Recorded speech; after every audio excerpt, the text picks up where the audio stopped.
আচ্ছা, এই ফাঁকা শীটে আপনি যে স্বাক্ষর করছেন আমি একটু ভিডিও নিব।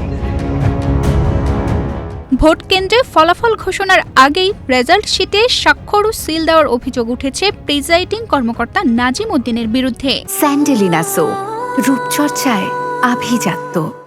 এমন ঘটনা ঘটে নওগাঁ সদর উপজেলার কাঠখৈর উচ্চ বিদ্যালয়ে। অভিযোগের পর বিষয়টি তদন্ত করে দুপুর 1:30টার দিকে তাকে কেন্দ্রের দায়িত্ব থেকে প্রত্যাহার করেন সহকারী রিটার্নিং কর্মকর্তা ও সদর উপজেলা নির্বাহী কর্মকর্তা মোহাম্মদ ইবনুল আবেদিন। জানা গেছে, অভিযুক্ত নাজিম উদ্দিন নওগাঁ সড়ক ও জনপদ বিভাগের উপসহকারী প্রকৌশলী। উপজেলা নির্বাহী কর্মকর্তা জানান, ভোট গণনার আগে ফলাফল শিটে স্বাক্ষরের কোনো বিধান নেই।